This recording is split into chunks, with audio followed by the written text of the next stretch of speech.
Welcome, welcome, welcome. I'm so excited to have you with us. Before we get started, will you tell everyone a little bit about yourself and how you got into energy work? Oh, Darla, thank you so much for having me here. I've been clairvoyant from the moment I was born. So I've been awake and I never lost consciousness. So I'm one of those very odd people who remembers her birth, remembers coming in, remembers everything, and being 2 years old already trying to give advice to people about their life purpose. So by the time I was 14, I was already filled with clients. Like, people were coming to me. I had a full practice and I started very early. It's sort of like my whole life is life of service. I was always seeing things in people's energy fields, being clairvoyant. So there are different types of clairvoyance, and mine is about being able to see timelines and possibilities and options within one soul contract, so their soul design. And that's what I would always comment on, as far as like, oh, this way, if you go this way, this would happen. If you go this way, that will happen. It's not quite like reading the future. I don't have the gift of prophecy, but I do have the gift of seeing clearly what somebody is in the process of, which karmic pattern they learning or avoiding learning. So that's what I started commenting on, like, in my world. And before long, there were a lot of people who wanted this. So it ended up becoming a combination of seeing things, advising, mentoring, and pure energy healing itself. Like if somebody had an energy block or something like that. So that's how I started. And then over the years, of course, it evolved into many things. I mean, I've done pure energy work. I've done kind of a channeling component when I would bring different energies through for people. At some point, I had a tour company when we would travel around the world and bring people everywhere in different sacred sites and do rituals, and teaching in different countries everywhere on this planet, practically. And after a while, it kind of settled into more of a specific methodology that is my own, which is called Transcension, which is where I teach people how to advance, but in a practical sense within their spiritual practice, so that it's not ungrounded, kind of going out there somewhere to meet higher frequencies, but it's about bringing those frequencies down into the body and actually transforming. So it's sort of like an internal process of embodying their own soul journey and living in alignment with their soul design. That is so interesting how you express it, to have the vibration come down to meet them. And what a great name, Transcension. So I know one aspect of Transcension that you and I talked about is wealth energetics. Can you tell us a little bit more about that? Yeah, energetics in general, it's about how you and something else relates. That something else could be some parts of you. It could be the universe in general. It could be energy guides and non-physical beings, or it could be other human beings. But it also could be things like jobs, like money, like something that you want in a material life. Like, let's say you want to attract a house into your life because you know you need to move, or something of this sort. So wealth energetics, so adding that wealth component, I kind of expand wealth from just money to abundance in general. And abundance is everything. It's your health, it's your well-being, it's your divine connection with something that is way bigger than you, so you feel like you belong. It's also, of course, the material plane components, like actual money or whatever you make your income through. So in wealth energetics, we are relating to the world through self-worth that is uplifted. So this is actually part of my Transcension method. And when you are able to own your worth and claim your power, you naturally expand your wealth container. Your wealth container, it's a component that we can sort of imagine in our energy field. It's not literally a container, it's a term, but it's like your capacity to receive. So when somebody's wealth container is like a teeny little Chinese teacup, they can do all the intentions in the world, meditations and whatever they want to attract and receive, but nothing would come in. Or even if it does come in, it cannot fit in. And this is the part that I see a lot with spiritual community, is that people do diligently all their meditations and intentions and affirmations and, vision boards and whatever, because they desiring to create that next level of their life, and then wonder, why is it not working? It's not because those techniques are somehow wrong. Techniques are fine, and each person kind of has their own path. But It's because unless the wealth container is expanded to the size of your vision, like whatever you want to attract has to be able to fit in. If that's not the case, then energetically we become more of a repellent instead of an attractor.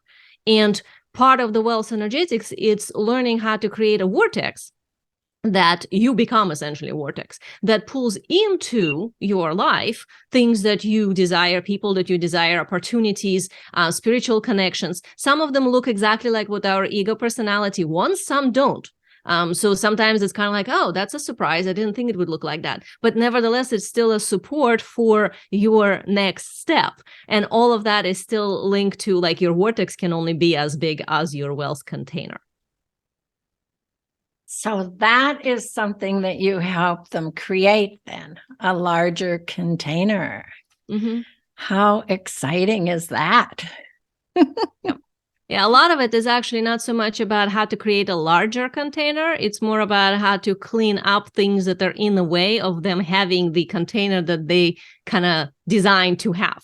Because in my view, and everything I've seen over 20 years of doing this work, is that we all are born with pretty large access to the universe. So we have ability, if we are fully aligned and living our soul design and in, perfect sort of internal balance, which doesn't mean that we are perfect, but the balance is, that means that we naturally can receive what is needed. So if we cannot, it's because through the karmic patterns, through the overlays, through conditioning, through programming, our container shrinks. A lot of times it happens from very early age because of the way that our education system is, when everything is very regimented, where individuality is not supported. So because of that, a lot of times I see children that maybe were originally kind of open and bright and able to connect to other realities kind of start to suppress that because they want to fit in, because that's making them too weird or too unusual or too something. It gets to be not a thing that supports them in their social life. So then it gets turned off, and especially if parents are kind of against the idea of child being unusual.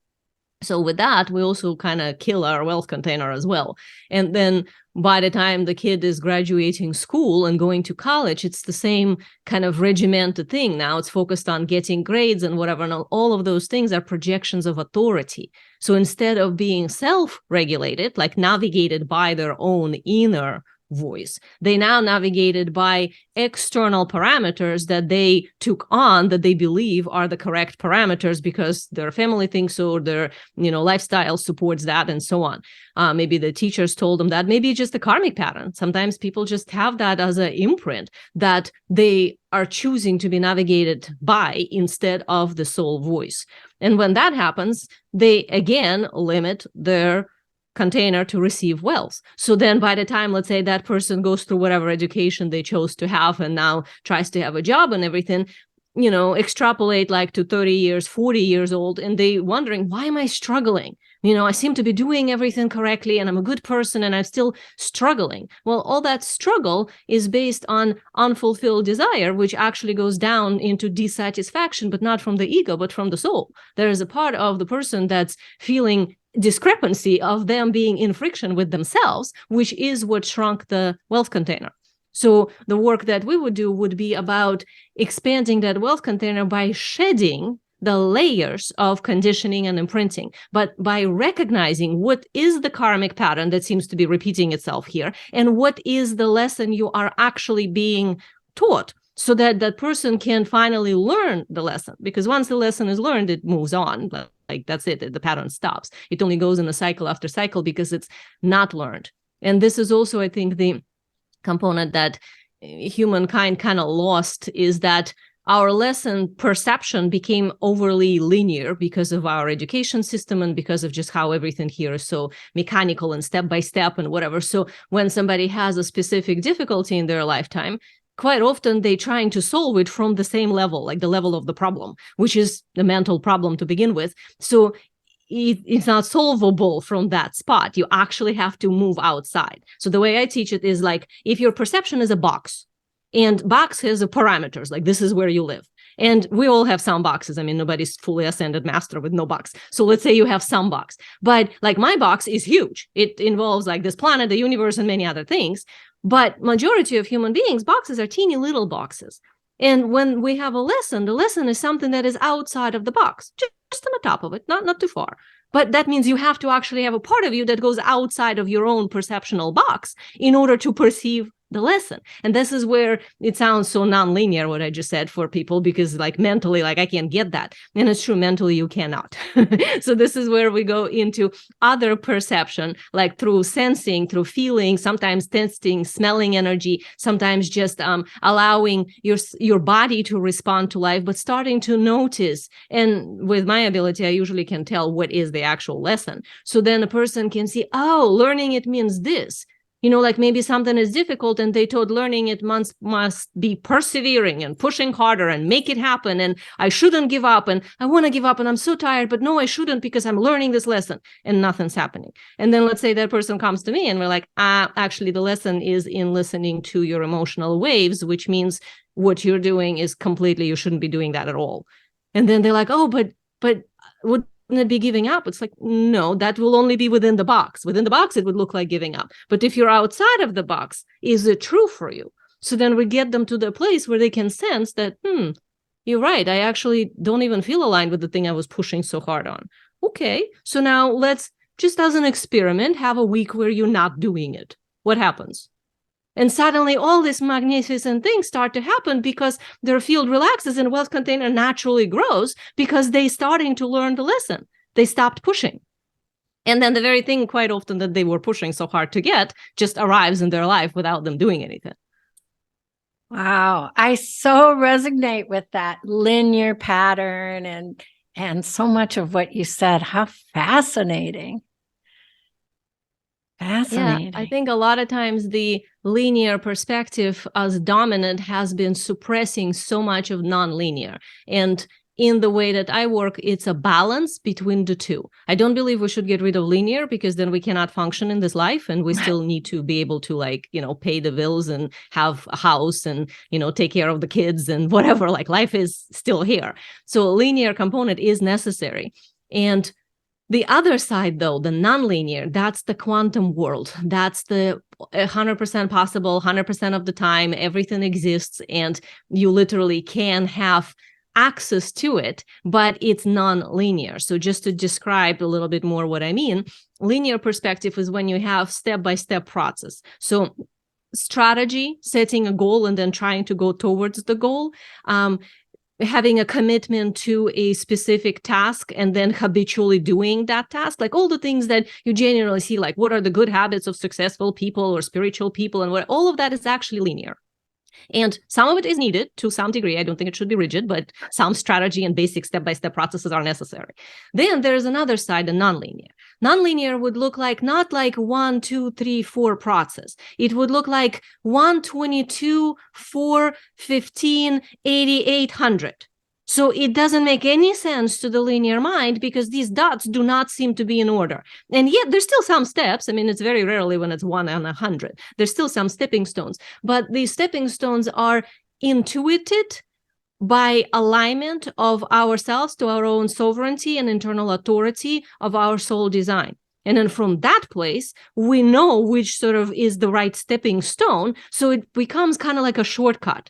So you just get to the right stone in the right time that then creates an energetical pattern that gets you to whatever the desired result was without you having to go there over a very long period of time by stepping on every stepping stone.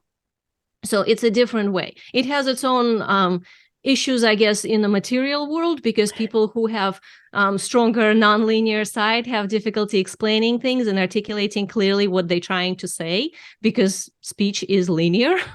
So you can see that I'm actually a very linear person with huge access to nonlinear as well, which what makes me unique because I have access to both sides. So that's one of my superpowers, that I unite this multidimensional nonlinear world with being able to connect to guides and universe and energy patterns and timelines and possibilities and all of that into very practical material world as to like, great, all that stuff. Now let's make it work here for you so that your life is actually wealthy in every way, in your health way, in your well-being way, in your money way, in your relationship way, all of it. All of it. All of it. Yep. I love that.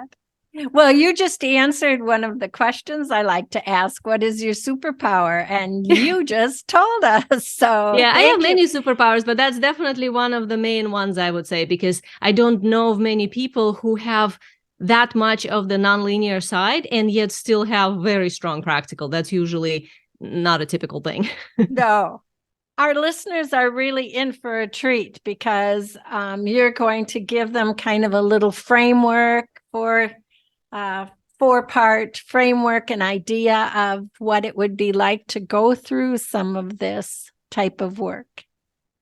Yeah, and one of the ways how I work with my clients is that we bring this multidimensional reality into something practical within one system. To do so, I have kind of a 4 steps that are linear steps in a sense, but I look at them as a spiral. So instead of going in a line as a 1, 2, 3, 4, it's more like imagine you walking on a spiral staircase. And now 1, 2, 3, 4, by the time you get back to 1, you're actually on the next rung up of your staircase. So you're forever evolving. That's the quantum evolution process in your transcension. And yet you are still kind of going through similar steps that are overall one on top of another at this point, not in a linear line. So the components of this process is always begins with self-love. So self-love, it's a way to see yourself as a component of divinity and to open up to receive. Without that piece, there's always going to be difficulty because when we think we have to earn receiving, when we think we have to do something to be good enough in order to create something, that's part of sabotaging the wealth energetics. So this is the step where we literally connect to this beautiful magnetic energy of unconditional love. So this is love that is not linear. This is love that is not personal, but this is love that then is applied compassionately onto oneself. So then you actually feel yourself loved by the universe. So another way of saying it for some people who universe might be too big, think of it like being loved by your own higher self or your own soul. And the part that's being loved is the wounded child or the hurt part of you. So it's internal dynamics of that love process. And when my clients go through this process, a lot of times there's so much magic that begins to happen because they might be starting with all these voices in their head. Like I have one client who had all this inner me about like, oh, I'm not good enough. Oh, I can't do it. Oh, I'm not ready. I'm not quite there. Or like all this judgment. So when we started looking at that, it's clear that the voice had a quality of her father and it had quality of a lot of other things that sort of happened throughout the life that's matching that father's voice. So when we look further back, you can see that this is a karmic pattern. And it's always a self-defense. Ability to love ourselves is pre-installed. When we don't love ourselves, it's because of something that is blocking that due to us defending against the environment that told us that it's not okay to be in the ocean of love. So if somebody was mean to us or didn't include us or we felt disconnected or there was cruelty or abuse of some sort, some painful experiences, then the inner world of ours translates that as, oh, it's not safe to be this open, so I better, block this whole heart thing and receiving thing because, well, if I'm open to receiving, these bad things come. So then I just not going to receive. And a lot of times I see people try to kind of like heal this lack of self-love or self-judgment or some misalignment with their love energy, like not worthy or whatever, by saying like, oh, I shouldn't feel that, I should feel good. And I always look at it like, let's honor the part of you that doesn't feel worthy because she's doing this out of love for you. It's just immature solution. And we want a mature one where you actually open up. But at the time where you were maybe 2 years old and you were abused, that was the only solution you could come up with. So your energy field was actually protecting you. So all of that is the step 1, the self-love. Then we move on to the next step, which is sovereignty. Sovereignty is when you are living in alignment with who you are. This is about having a boundary. This is about having your destiny clear. This is about knowing what you want to do and then being able to work with that energy. So this is where a lot of times people are in this confusion about, but how do I commit to things? How do I have a boundary? If I have the boundary, that gets mistranslated into protection, and I'm completely not for the protection. I think we should live undefended. But if you are sovereign, then your frequency will be a natural filter. So that's what acts as a boundary, instead of you having to put up energy shields and all this stuff to protect from something that you think is bad for you. So in a big sense of things, we only attract what is necessary for us anyway. So if you are attracting something that is negative or painful, it's always in that stage about looking at where are you not being sovereign? Where are you buying into whatever the programming that you have that's letting you have that? So that's usually the victim component in there that needs to be cleaned up. So at that stage, clients usually look at this internal sovereignty or lack of it, where they maybe overblend it with the parent and kind of like start to behave and become subconsciously as somebody. And I mean, somebody could be 60, 70, 80 years old now and still have this issue. So I'm not just talking about little children, but we all take karmic imprints, activations from our parents usually. It could be other people too, but usually it's the immediate caregivers. So that does not mean they originate with the parents. It means usually that there's a karmic pattern that drags along from other lifetimes. But parents are the activators of that pattern for us, kind of like the teachers of it, by making it show up in your field. So looking for where are you sovereign and where are you not. So relating this to the wealth energetics, that would be like if somebody's trying to protect from life and constantly putting up shields and everything, they are utilizing all of their energy on that. And in doing so, they're actually blocking abundance of the universe. So then in their mind, the linear dualistic thinking, it becomes, okay, either a shield or no shield. So if I take the shield off, then I'm exposed to bad things, but then abundance supposedly can come in. But if I have the shield, then I feel safe, but now abundance cannot come in.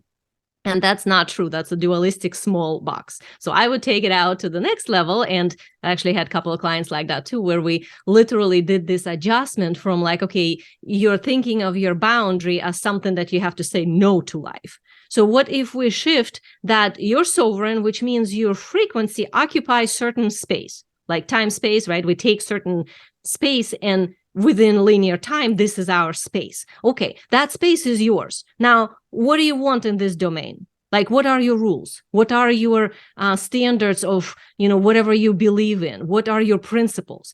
So write up sort of your own book of principles for that domain that is your space-time. Now that is the rule, tell that to the universe and follow through with it yourself.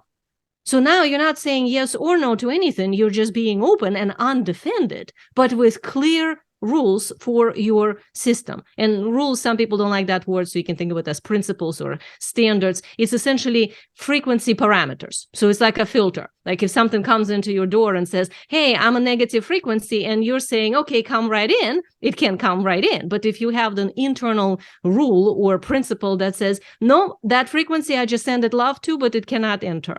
No, that frequency got to go away. It will bounce off your field. So that's the sovereignty stage. The next level, the number 3, there's 4. Number 3 is authority. At that place, you are enter into the realm of who are you here. This is the part that I think a lot of times spiritual people skip. They kind of want to go from the lower self, wounded self, straight into the soul self, spiritual being that's practically all ascended master. When actually they're in between steps, and these steps are about having a healthy ego, having some desires in life, being able to follow through on your word. That's part of that, because without that, nothing happens. And then if that is done properly, now the inner child, the wounded part, gets parented correctly, because you are being grown-up authority. So now your kid is not trying to run the show and freaking out, but actually being parented because you're running the show, which is how it's supposed to be. The ego is moving forward. The more we do that, the more the ego starts to align with the higher self. And as that happens over time, ego becomes transparent. So I don't believe that ego disappears. I think as long as you live in this world, you kind of need one, but ego got a bad rap. It got this whole thing like, oh, that means you're egocentric and you're bad and you're selfish. Some level of selfishness is actually healthy. That's individuality. So if you don't have it, then you don't have an individual self. And without individual self, you do not have a vortex. And in order to attract wealth in any way, including health for your body, you need to actually be able to be an anchor point for a vortex, which means ego, which is the authority down here on the material plane, is necessary. It's just ideally, it's not having its own agenda. It's having now an agenda that is the higher self agenda. It just kind of like follows what the higher part of us wants, but you still need to be able to function here. So that's the stage of authority. And this is where we figure out sort of how to function in this world. One of the main issues at this stage that people have is being ungrounded and uncommitted. You know, they kind of like do things halfway, half-heartedly, and then they wonder why it's not working. Part of that is because they try to see like, will I get what I want from doing this thing? And if I'm not sure, well, then I'm not going to fully commit. And one thing I can tell you is that we create our good fortune or our bad luck. And the good fortune is created by being committed. And the bad luck is created by being uncommitted. So anytime you do a task, do it committedly. Even if you're just washing dishes, commit to fully wash dishes greatly. You know, like it doesn't matter what it is. But if you're doing whatever you're doing sort of kind of halfway, then you're essentially setting yourself on having bad luck, like having a bad fortune. By fortune, what I mean is not some, you know, like luck as in good, bad luck from that standpoint, but as in when the universe brings to you things and opens up your path, that's what we can say a good fortune. When the universe puts things on your path from the ego perspective, that's translated as bad fortune or bad luck. When actually the reason universe does it, it doesn't care. It's neutral. It doesn't speak English. It speaks frequency. So the reason it puts things on your path is not because it doesn't like you. It's because you're putting out the energy that says, I haven't resolved this yet. So universe says, okay, there's this block on your path. So you get to look at it and deal with it. So if we're having a bad luck, it's because we keep attracting things that we have to deal with that we, for whatever reason, avoided dealing with. So that's the authority component. So this is the, as I said, the ungrounded and commitment issues come up at this stage. And a lot of clients that I have, like I can give you an example of one guy that I had in my program. He was always looking to go up there to the divine, to something, and his life was really not working. Like materially things were just falling apart, but he kept trying to get somewhere. And when we started from the self-love, it's like, okay, I will only love myself when I get to a higher level of consciousness. You can see the problem here. So that had to be adjusted. Then the sovereignty, like, oh, I have no boundary because I'm divine being. Well, yeah, but if you live in the material world, you kind of still need to have a boundary. So we had to work on getting that to happen. And then at the authority stage, it was about like, are you committed to the journey of being a human being that brings divinity in? Because if you're trying to leave, that's kind of like trying to die. Well, we're all going to get there eventually. But if you actually want to live as a conscious being so that you impact this world and change morphogenic fields and upgrade the consciousness of humanity, which is what he wanted, well, then you need to be grounded here and have a link there. So that's what we were doing at that stage. So then he could actually live in this lifetime and expand his wealth container and attract what he needs for his life here while having access. And actually, the more he went down to ground and to bring life into the ego personality and healing some of these lower self issues, the more higher frequencies opened up for him. Because that's the fortune, right? That's the good fortune. The universe then opens up the path for you because you are in the right place. So that's the step 3. And now the 4th component is mastery. So mastery is when you are living your life with all these components in place. So this is about kind of like walking your talk. So you're not just reading a book and thinking, wow, this is amazing. And then you go back into the kitchen to make your tea and now you're in self-judgment. This is not about like, you know, attending a class or meditation or something where you're in this amazing higher frequency. And then as soon as you're out the door and you see, you know, that somebody parked their car, not the way you like it, you're all in, you know, anger. So all these little things are lack of self-mastery. So at this stage, we really work with how are you integrating all these things so that it's actually part of your life. Like, are you fully living? So a lot of it means that you kind of have to have an observer, you know, within yourself. So you're not just fully participant in everything, but you're participant and part of you is observing. So you're able to see like, oh, here I'm doing it again. Oh, here's this voice is going on. No judgment, just witnessing it. And then I have different techniques as to how to align that so that you can actually take it in, resonate with it correctly, and upgrade the energy to live consciously in your life with all this multidimensional stuff. So the result of all these 4 steps, and we go through them on and on and on. So in my Transcension Gate community, we do this 1 month per each step, and then we repeat the process and repeat the process. So every time you go deeper and deeper and deeper with different exercises and guidance. But as you do that, you mature as a conscious being. You actually transcend.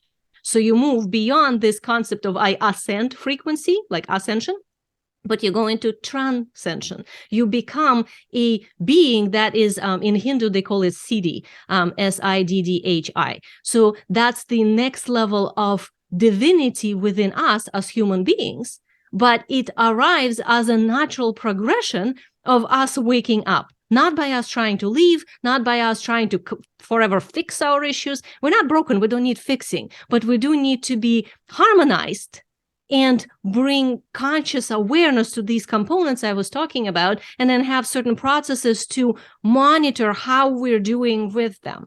You know, half of the time it's just noticing that, oh my God, the way that, let's say, this person, speaks to herself in her head is never going to be the way she would ever speak to anybody else. And it's like, okay, why are you speaking to yourself this way? Like there's a discrepancy here. That's minimizing Well's container, and that's minimizing her ability to become a transcended being. So then her journey would be not about being nice in the world, she already is, but about internally learning how to just be in love with herself and have clarity of authority. For somebody else, it might be saying no. They are a yes person because they've been programmed with that from, being scared to not be included, or that somebody might be upset with them. So they become this people pleaser that always says yes. And then they read spiritual books that say, oh, say yes to life. And then they think, oh, okay, I'm doing it greatly. And then nothing is working. And the reason for that is because if your ego personality does not know what is healthy, what is not, which means it never says no, then how do you gonna get to the higher self? The ego can only become transparent once you have it. So you kind of first have to actually build that component in a healthy way, in a way that allows you to be centered on your own process, and then resonating this good fortune into the world. And then from that place, yes, you get to upgrade it into soul self. I love that philosophy that we're not broken. We don't need fixing. We need harmonizing. We need balancing. We need things to be in alignment. That's beautiful. Thank you for those great examples, too, as you brought us through. I want to make sure that we have time. I know we have limited time together, and I want to make sure that we have time for you to talk about your books. So will you give us a little rundown of you as an author and some of the things that you've written? Absolutely. So I have 3 books published and national bestsellers and all. So the first book is called The Mission Alpha, The Wise and Passionate You. You can get all the 3 books on Amazon, so that's where they live, or on my website. But this book is a manual for your energy system. So if you ever wanted to understand how your energy system works, like what are the chakras, not from like, oh, I picked up a coloring book and it says like this chakra, this color, this chakra, that color, but sort of a PhD level as to what really are the energetics of each chakra. How do you know if your chakras are open or blocked by what, and what to do to clean this up? That's the book for you. This is from over 10 years of me teaching, when I had kind of like a school when I was literally educating people on how to do that. So you can think of it like, I always joke that if you're not psychic, like you can't see energy, but you can memorize this book, you can fake being psychic. That's how good it is. Like it literally has so many parameters that are based on me explaining my clairvoyant vision into material sensing, that you can recognize patterns even if you don't understand the energy or don't see it, through other means. So I explain, what does it feel like? What does it smell like? How do you, sense it in your body, and so on, that you literally get it, even if, let's say, clairvoyance is not your skill. So it's a great book to understand energetics, to understand different levels of energy field. I think there's so much confusion in the world about, like, Hindu names and then some kind of more new agey names, and people mix it up into something that is very, in my opinion, flattened, like a very dumbed down version of like, oh, this chakra does that. No, it doesn't. We are multidimensional beings. Each chakra exists on 7 levels and so on. There's so much complexity in a field, and it's a disservice to look at the aura from the standpoint how I think it's been in a dumbed down version. So this, if you like actually want to know the not dumbed down version, the true, like how it works, that's what this book is. It describes all of it. So then I have a second book, which is called Awakening the Harmony Within. So just from the name, you can see that this is about application of a lot of the practices in the first book. So it's a standalone book, so you don't have to have the first one to get the second one, but it explains different ways of how you can interact with the world. I talk about the Trinity. I talk about how the masculine, the feminine, and the neutral component, the third piece, how that works within us and what it all means in our life, and kind of a really large perspective, and then an application techniques onto our life. And then my third book, my favorite book, it's called The Secret of Sekhmet, How Akhenaten Challenged the Gods of Egypt. This book is a channeled material that is historically correct. So this is from the past life I used to have in the time of Queen Tia and Akhenaten and Nefertiti. And that is a time in Egypt where frequency has changed from the overlay of controlling system that was very regimented for a short period of time into a high frequency one god system, and then shifted back into kind of a multi-god system, the traditional system of Egypt. So that little moment as to why that happened had an influence of a star being called Sekhmet. In Egypt, she is the lion goddess, but she's actually a Syrian six-dimensional being, and how she came in and did specific things in Egypt. And the methodology of some of the religious understandings of Egyptian culture and how that got slightly modified, and how a lot of the mystery schools later on, like from Thoth and so on, that happened, they all came from this little moment in history that's sort of like a flash in a pan from, historical perspective, even though it was a certain number of years. So in that book, I describe from my own memories, literally what has happened, who did what with whom, and what were the conversations. And in the book, you get to kind of walk through Egyptian spaces at that time. So you can almost like feel it and smell it. And I describe all the details literally from the memories I have. And the material is historically correct. Like I know a lot of archaeologists that all were saying to me like, okay, who did you talk to? Because some of this genetic testing and whatever that we've been doing to see like who's related to whom, whatever on the mummies, that is not even a published material. And yet everything in your book is what our testing says. So it's like you're actually exposing some of the stuff that, publicly we don't want to, because it might create some, issue and whatever. And I know this not from any genetic testing or talking to anybody, but from my own memory, because I remember that this woman had this baby and this baby then became that and so on. So that's all in the book. It's written as an adventure novel. So it's written like a novel. You literally, like, there's one made up character that is from the current time that goes exploring all of that. But everything that the exploration itself, it's all actually historically correct. So it's a page turner. It goes really, really fast, and you don't want to put it down because there's stuff happening, and there's mystery, and there's adventure, and there's danger, and there's all this wonderful stuff. And I had so much fun writing that book. And I think it's 300 something pages. Yeah, it's 397, and it was 600. So I had to actually cut out a big chunk to get this published because it was getting too big. And I kept feeling like, oh my God, I don't want to kill my baby. This is so awesome. So hopefully you enjoyed that. It's called The Secret of Sekhmet. Well, all three of those books are uniquely separate. It sounds like we need to read them all for sure. So as we kind of round off this conversation, and I really, hesitate to bring it to a close because this has been so fascinating. What should somebody do if they want to take the next step with you? Well, one thing I would say is, if you're on social media, I have Transcension Gate Sekhmet. That is the page that has a lot of this information. If you want to check out more detailedly what I'm talking about, definitely visit my website. That is transcentiongate.com. On that website, there are many, many things and hundreds of pages, literally, of free material. There is a button there on the menu called Library, Transcension Library. If you click that, you will see over 100 different posts and publications that all on explaining different components of transcension and understanding of yourself and so on. So definitely, if you're the type that wants to like dig into this information and play with that, go for that. You can also find me on YouTube. Just type in my name, Eugenia Oganova, and you will see my channels.